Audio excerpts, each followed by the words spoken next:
Chapter है, इसका नाम है बैंक रिकॉन्सिलिएशन स्टेटमेंट। ठीक है, मैं वापस से बेसिक बताऊंगा क्योंकि मेथड एकदम नया है। बैंक रिकॉन्सिलिएशन स्टेटमेंट सीधी सी बात होती है कि एक होती है बेटा कैश बुक और एक होती है पासबुक, दोनों के बैलेंसेस सेम होने चाहिए at the end of particular date. किसी भी डेट के एंड पर अगर आप अपना बैलेंस मैच करते हो तो कैश बुक और पासबुक दोनों बुक का जो बैलेंस है वो सेम आना चाहिए। बट समटाइम्स कुछ रीजंस की वजह से कैश बुक और पासबुक के जो बैलेंसेस होते हैं उनमें डिफरेंस होता है, तो उस डिफरेंस को शॉर्ट आउट करने के लिए, उस डिफरेंस को दूर करने के लिए जो स्टेटमेंट बनता है उसका नाम होता है bank statement, bank reconciliation statement. 4 method से बनता है। पहला मेथड होता है debit balance as per cash book, already मैं सिखा चुका हूँ, वीडियोस भी डली हुई हैं। दूसरा मेथड होता है credit balance as per passbook, वो भी ऑलरेडी हम लोग डिस्कस कर चुके हैं, आप वीडियोस देखेंगे तो आपको सब समझ में आ जाएगा। थर्ड मेथड आज मैं आपसे डिस्कस करने जा रहा हूं, that is credit balance as, note नहीं करना है, credit balance as per cash book. इसका दूसरा नाम भी होता है, इसका दूसरा नाम किस नाम से आता है, ये ओवरड्राफ्ट बैलेंस, बैलेंस नहीं ओनली, इसकी जगह इतने वर्ड की जगह एक और नाम लिखा हुआ आता है पेपर में, overdraft as per cash book. एक और नाम लिखा हुआ आता है इसका अनफेवरेबल बैलेंस। फिर आप कहते हैं ना कि सर ये हमें तो पता ही नहीं था क्या है, इसीलिए अच्छे से समझ लीजिए। Unfavourable balance as per cash book. ठीक है गाइस, अब आपने करना क्या बेटा, सबसे पहले ये जो बैलेंस आपको दिया हुआ है वो यहां लिख दो आप, credit balance as per cash book, amount 5000। ये जो दो कॉलम खींचे गए हैं अमाउंट के, ये डेबिट क्रेडिट नहीं है, ये दोनों कैलकुलेशन के लिए ही है। तो आप क्लास वाले कॉलम पे लिखेंगे 5000, फिर यहाँ पे आप लिखेंगे ऐड और कुछ एंट्रीज जाएंगी आपकी लेस में। ठीक है, अब आपने करना क्या बेटा, यहाँ पर जो बुक लिखी है उसके अपोजिट बुक से हम टैली करेंगे, हमारा एक स्पेशल वर्किंग नोट है। यहाँ पर कौन सी बुक लिखी हुई है, कैश बुक, तो अपोजिट बुक कौन सी होगी, पासबुक, क्योंकि दो ही बुक है यहाँ पर, कैश और पास। अगर यहाँ बेटा कैश लिखा है तो टैली बनेगी पास से, यहाँ पास लिखा है तो टैली बनेगी कैश से। ठीक है, जिसको कम समझ में आ रहा है वो पीछे की वीडियोस देखना, तब समझ में आएगी चीजें। ठीक है भाई, अब आपको सिर्फ इतना करना है कि कुछ एंट्रीज आपको यहाँ दी है, आपको आइडेंटिफाई करना है कि वो एंट्रीज ऐड में जाएंगी या लेस में। तो बस वो ट्रिक के अकॉर्डिंग हम सिखाएंगे, फिर उसके बाद डायरेक्ट ऐड और लेस में पोस्ट करके आंसर निकालेंगे। देखिए किस तरह की एंट्रीज होती है। एक्चुअली एंट्रीज क्या है, वो रीजंस है जो मैं ये लिख रहा हूँ एक एक करके, जिनकी वजह से कैश बुक और पासबुक के बैलेंसेस डिफरेंट हो जाते हैं कभी कभी। जैसे कि check deposited into bank, check deposited into bank but not credited 2000। अब देखो बेटा, इसको अगर आपको करना है तो 5 स्टेप्स आपको समझनी है। पहली स्टेप होती है आपको इस लाइन का मीनिंग समझना है। ये लाइन क्या बोल रही है बेटा, ये लाइन होती है कि आपको किसी से चेक मिला और आपने उसको अपनी बैंक में डिपॉजिट कर दिया, लेकिन किसी वजह से बैंक ने आपके खाते में पैसे अभी तक नहीं जमा किए, नहीं डाले। ठीक है, मीनिंग क्लियर हो गया। दूसरी स्टेप होती है आपको ये पकड़ना होता है कि ये काम पहले किसके घर में रिकॉर्ड हुआ है, क्या ये काम पहले कैश बुक में हुआ है या ये काम पहले पासबुक में हुआ है। अगर ये हमारे घर में हुआ है, मतलब हमारे इन द सेंस बैंक के कस्टमर के यहाँ, यानी हमारे यहाँ जो ये बना रहा है बीआरएस, अगर ये कस्टमर के घर में हुआ है तो पहला वर्ड यूज होगा कैश बुक वर्किंग नोट में, और अगर ये काम पहले बैंक के यहाँ डायरेक्टली हुआ है तो पहला वर्ड यहाँ यूज होगा पासबुक। अब हमने चेक डिपॉजिट किए बैंक में, तो डेफिनेटली पहले ये काम हमने अपने घर में किया होगा, तब हम उस चेक को लेकर के बैंक में गए होंगे। हमें किसी से पैसे लेने होंगे, उसने हमें चेक दिया होगा, उस चेक की डिटेल्स हमने अपने घर में अपनी कैश बुक में रिकॉर्ड की होगी, उसके बाद जाकर के बैंक में हमने उस चेक को डिपॉजिट किया होगा। तो ये काम पहले हमारे घर में हुआ है। ठीक है गाइस, अच्छा इसके बाद तो पहला वर्ड जो आएगा यहाँ पर वो आएगा कैश। ओके, अच्छा तीसरी स्टेप हमें ये समझना होता है कि पैसा किसका है। गाइस मैंने आपको डे 1 पे लिखाए थे 4 मेथड है, debit balance as per cash book, credit balance as per passbook. इन दोनों कंडीशंस में पैसा बैंक का नहीं है, पैसा हमारा है। पैसा हमारा है का मतलब है कि हमारा ही अकाउंट है और उसमें हमारा ही बैलेंस बैंक में चढ़ा हुआ है। लेकिन credit balance as per cash book या फिर debit balance as per passbook, अगर ये सिचुएशन बनेगी तो इन दोनों सिचुएशन में पैसा बैंक का है। पैसा बैंक का है मतलब ये नहीं है कि पैसे पर गांधी जी की जगह बैंक की फोटो छप गई है, ऐसा नहीं है। और ना ही हमारा का मतलब है कि हमारी फोटो छप गई है। पैसा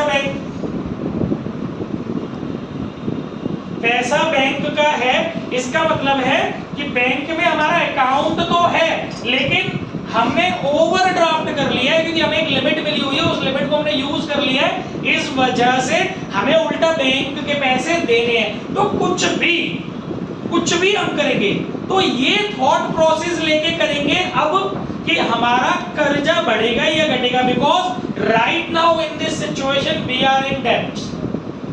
पैसा बैंक का है, इसका मतलब ये हमें बैंक के 5,000 रुपए देने हैं। कुछ भी करेंगे तो सोच बदल जाएगी अब पिछले मेथड के कंपैरिजन में। अब हमें कोई भी काम कर रहे हैं ये सोचना है ऐसा काम करने से बैंक हमारा कर्जा, हमारा ओवरड्राफ्ट बैलेंस को इंक्रीज करेगी या डिक्रीज करेगी, क्योंकि अभी हम फेवरेबल वाली पोजीशन में नहीं है। ठीक है, तो थर्ड स्टेप होती है कि पैसा किसका है। तो बच्चों ये पैसा किसका है?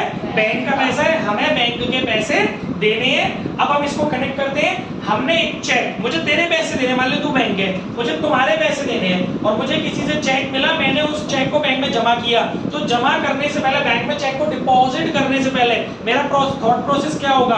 मैं अपना कर्जा बढ़ाऊंगा या अपना कर्जा घटाऊंगा? माइनस करूंगा डेफिनेटली। यार मुझे तेरे 5,000 रुपए देने और मैं तुझे 2,000 रुपए का चेक देने जा रहा हूँ, चेक दे रहा हूँ कि भाई ले, तो ये थोड़ी सोचूंगा मैं कि तू मेरे पैसे को संभाल के रखेगी। भाई तुम अपना कर्जा कम करोगे, तुम कहोगे ना मित्र 5,000 चाहिए थे, 2,000 की जुगाड़ ले लाओ साहब। तो आप क्या करोगे? आप क्या, मैं भी माइंड सेट है मेरा कि मैं कोई चीज डिपॉजिट करने जा रहा हूँ उस बंदे के पास जिसके मुझे पैसे देने, तो डेफिनेटली मेरा ओवरड्राफ्ट बैलेंस यानी मेरा कर्जा जो है वो माइनस होगा। तो जाने से पहले मैं अपनी कैश बुक में क्या करके जाऊंगा? अपने कर्जे के बैलेंस को माइनस करके जाऊंगा। बाकी फोर्थ स्टेप होती है बुक पलटो, साइन सेम रखो, उसके आगे क्रॉस लगाओ। कैश की पलट पास, साइन वही वाला और आगे क्रॉस। समझ गए? पांचवी स्टेप होती है, स्कूल में गाइड कर देते हैं इनको ना। पांचवी स्टेप होती है टैली किससे कर रहे हैं बेटा? टैली किससे कर रहे हैं? पासबुक। तो जो पासबुक बोलेगी आप वही करेंगे। पासबुक बोल रही है माइनस मत कर, तो यानी एंट्री का डाल हेड में। पासबुक बोलती माइनस कर, तो माइनस बना दे। माइनस को क्रॉस करने की कर रही है, नहीं माइनस नहीं करने की बोल रही है। इन द सेंस एंट्री कहां जाएगी?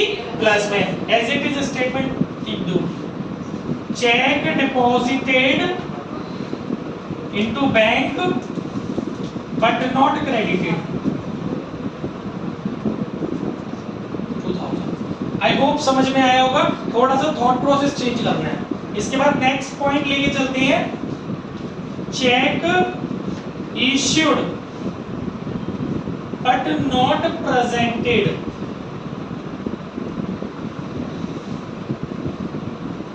अब देखिए फिर से ये 5 की 5 स्टेप रिपीट करनी है ना। वीडियो बना दिए, घर पे देखोगे तो नोट कर लेना स्टेप्स को।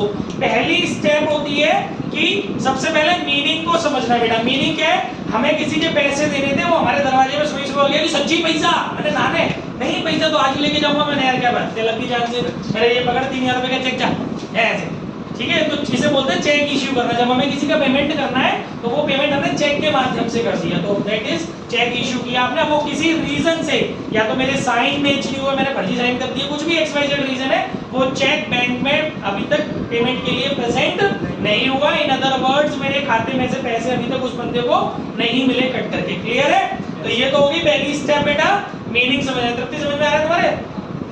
सॉरी इसे आ जाएगा धीरे धीरे, ठीक है। पहली स्टेप मीनिंग समझना है, मीनिंग क्लियर हुआ बेटा। सेकंड स्टेप होती है कि काम पहले कौन कर रहा है। जब हम चेक इश्यू करें तो डेफिनेटली काम पहले हम ही कर रहे हैं, क्योंकि चेक बुक तो हमारे पास ही है। हम कोई काम करेंगे तो पहला वर्ड यहाँ लिखेंगे वर्किंग नोट में कैश।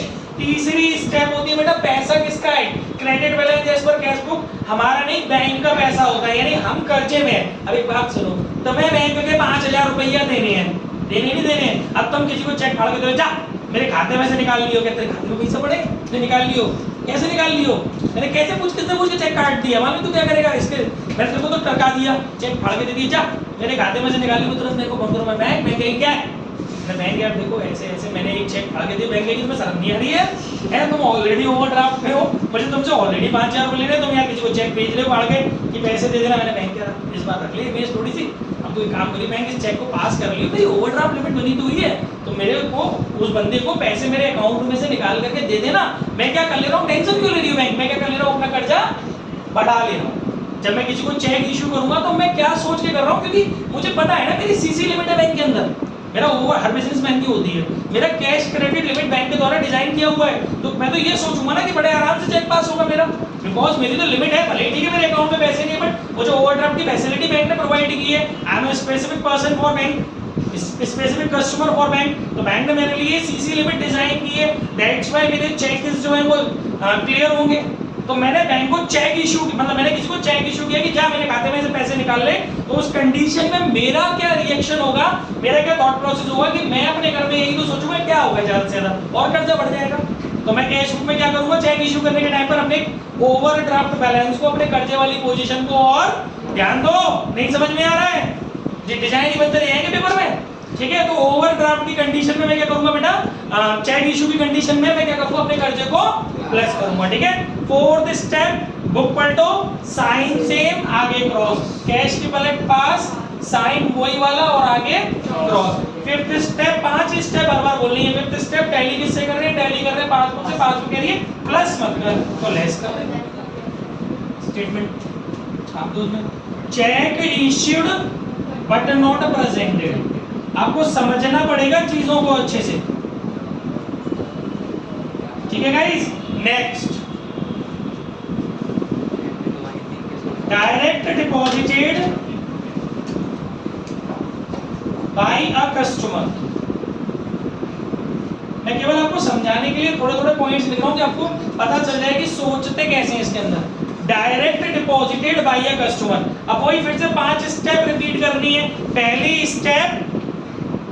स्टेप मीनिंग समझना है बेटा। देखो मैं बैंक का कस्टमर हूं और मेरे भी तो कस्टमर होंगे क्योंकि मैं एक बिजनेसमैन हूं, मेरे भी तो कस्टमर होंगे, तो मेरा अकाउंट नंबर कई लोगों को पता होगा, ठीक है। तो मेरे किसी कस्टमर ने मेरे पास ना आकर के डायरेक्ट मेरे अकाउंट में पैसे डिपॉजिट कर दिए, तो ये वो स्टेप है। एक्टिव रहो, सोनी डायरेक्ट, सीधे बैठो, direct deposited bye a customer, तो मेरे कस्टमर ने डायरेक्ट मेरे अकाउंट में पैसे जमा कर दिए, तो मीनिंग क्लियर हो गया। सेकंड स्टेप, काम पहले कौन कर रहा है, काम पहले कहां पर हुआ है, ये काम मेरे घर में नहीं हुआ, पहले डायरेक्ट मेरे बैंक में हुआ। जब कोई काम पहले बैंक में होता है तो पहला वर्ड यूज होता है पास।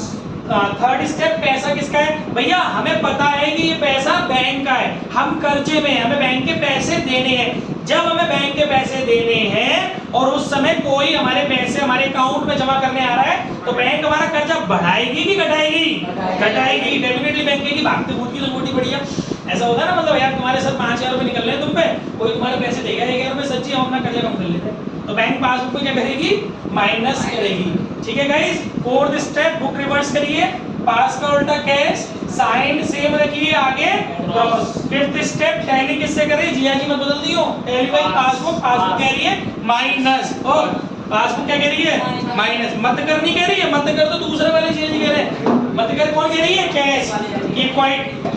मत कर कौन बेटा, आप फोकस किस पे करोगे, जिससे टैली कर रहे हो, टैली आप किससे कर रहे हो, पास से, पास क्या कह रही है माइनस, तो एंट्री जाएगी माइनस में। पास अगर पास के आगे से क्रॉस लग रहा हो तो तब एंट्री प्लस में जाती है, ठीक है। तो ये एंट्रियां पोस्ट कर देंगे क्लास में। Direct deposited bye a customer 1000। Next, bank charges charged by bank 100 rupees. Bank charges charged by bank, फिर से बेटा ये 5 स्टेप्स हमको फॉलो करनी है।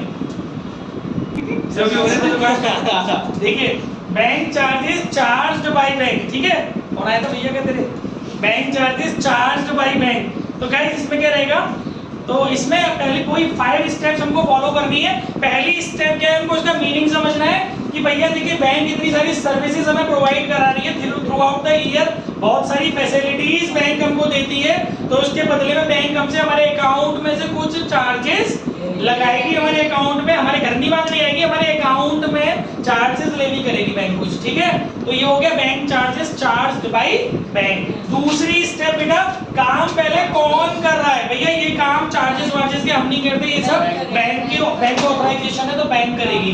तो पहला वर्ड लगेगा पास। तीसरी स्टेप, पैसा किसका है भाई? पैसा बैंक का है। बैंक का हमारे ऊपर ऑलरेडी कर्जा है 5,000 का, तो भाई कहां से काटेगी बैंक हमारे अकाउंट में से? We haven't balance in our account. कैसे काटेगी बैंक हमारे खाते में से पैसे? तो बैंक क्या करेगी? बैंक कहेगी ठीक है अमित सर 5,000 तो आपके ऊपर निकल ही नहीं थे, ये 100 रुपए और ठोक दे रही हो, तो बैंक अपना कर्जा बढ़ा देगी। तो बैंक पासबुक में क्या करेगी? मतलब पीछे बोलो प्लीज, वो रिकॉर्ड हो रहा है। बैंक का थॉट प्रोसेस ये रहेगा ओवरड्राफ्ट बैलेंस के रेफरेंस में कि वो ओवरड्राफ्ट बैलेंस बैंक अपना बढ़ा रही है या घटा रही है। तो बैंक को जो भी चीजें लेनी है उसकी वजह से हमारा ओवरड्राफ्ट बैलेंस बढ़ता चला जाएगा। बैंक जो चीजें हमें प्रोवाइड कराएगी उसकी वजह से हमारा ओवरड्राफ्ट बैलेंस कम होता जाएगा, ठीक है। तो बैंक ने हमसे चार्जेस लिए बेटा, तो अब लेने के लिए तो कोई व्यवस्था ही नहीं, बैंक के पास खाते में पैसे ही नहीं है, तो बैंक क्या करेगी? हमारे बैलेंस को और बढ़ा देगी। बाकी फिर फोर्थ स्टेप, बुक पलटो, पास की पलट कैश, साइन वही रखो और आगे लगाओ क्रॉस। टैली भाई पासबुक बोल रही है प्लस, तो एंट्री जाएगी प्लस में, ठीक है। Bank charges charged by bank.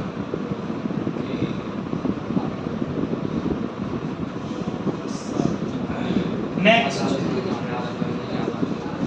Interest on overdraft charged by bank